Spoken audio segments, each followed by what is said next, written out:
Harry, Chronicles Seinfeld, brought to you by Cramerica Industries. Cramerica Industries, home of make your own pie. Thanks to Kramer. Are you hungry? Why have someone else, a stranger perhaps, make a meal that you don't know where they've been? Who do you trust? You trust yourself. That's why you want to make your own pie. Cramerica Industries, 555 Kramer. Yeah, that was odd.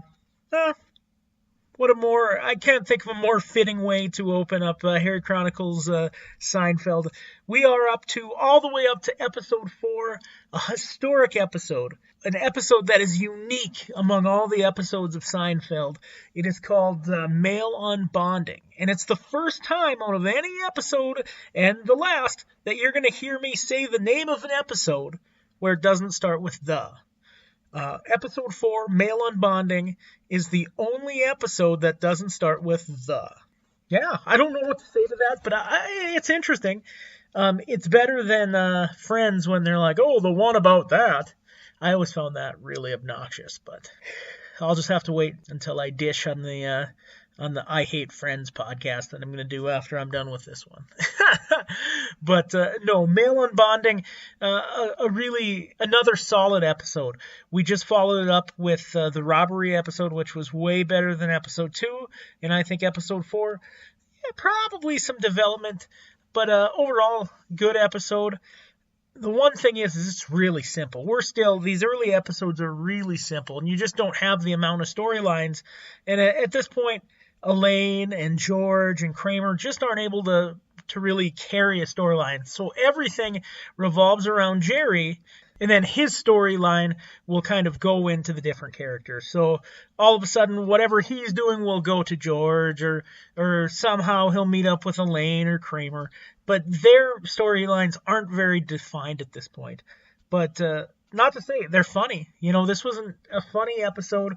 Male Unbonding, basically, it was an episode just like any other episode where Jerry is having a hard time with a relationship, but this time it's with a guy, a lifelong friend, and it's interesting. It's an interesting episode. The discussion between George and Jerry about, hey, how do you handle this? And George just says, hey, treat it like you would a woman. Tell him, hey, it's over. And I've never heard the it's me, not you kind of a thing to two guys talking. So that to kind of end a friendship. So I thought that was an interesting component. I enjoyed it. Again, everything revolves around Jerry. It was a pretty good storyline. I thought his performance actually was, you can tell he's getting more comfortable in front of the screen. One thing I must mention is the guest star is Kevin Dunn. I'm an absolutely huge Kevin Dunn fan. A lot of you who know me know one of my favorite movies of all time is a movie called Little Big League, and he played Arthur, who was the general manager. And I've always had a soft spot in my heart for Kevin Dunn. Plus, a little fun fact: in the movie Only the Lonely, he played a character named Patrick Muldoon. And Patrick Muldoon is also the name, unrelated, is the name of my favorite Saved by the Bell / Starship Trooper actor. So, good times. But Kevin Dunn plays Jerry's kind of childhood friend who's become his adult friend. And he's just annoying and pretty much a bad person. Which is comical because he would, later on in the series, he would have fit in right with this crew. But at this point, he is abrasive and annoying.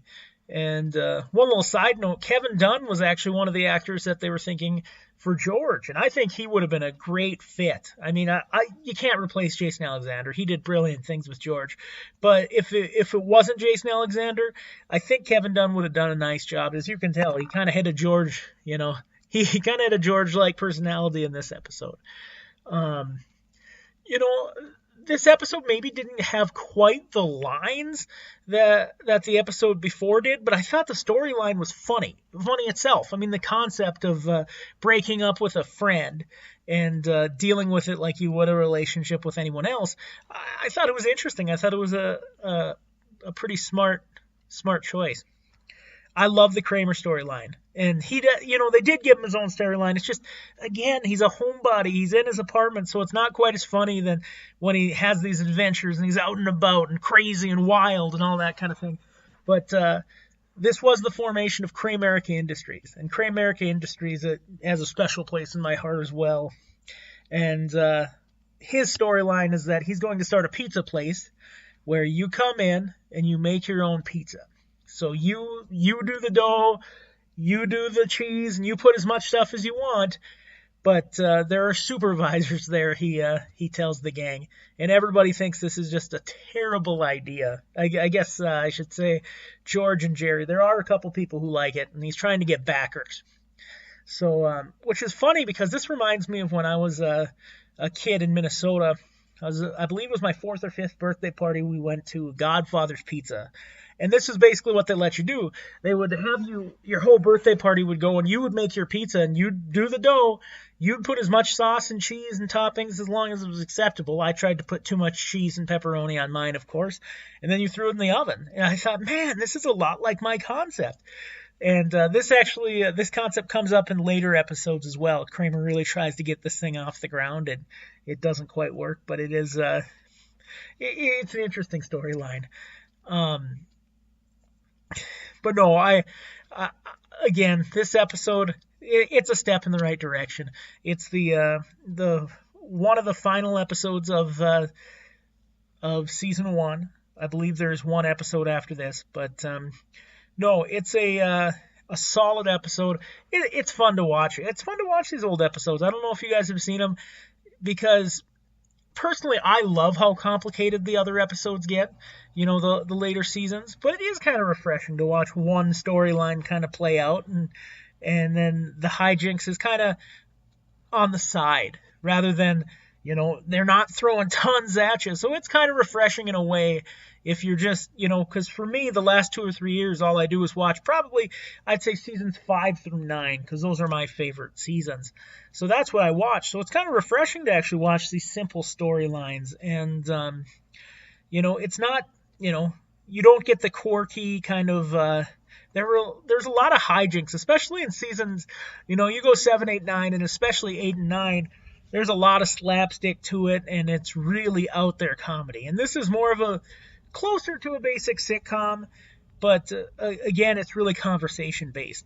And, I think the thing that was unique about Seinfeld when it started, it was a show about nothing but the conversations. You weren't used to having a minute-long conversation about breaking up with a friend, a high school friend that you have that you're not romantic with, just a friend.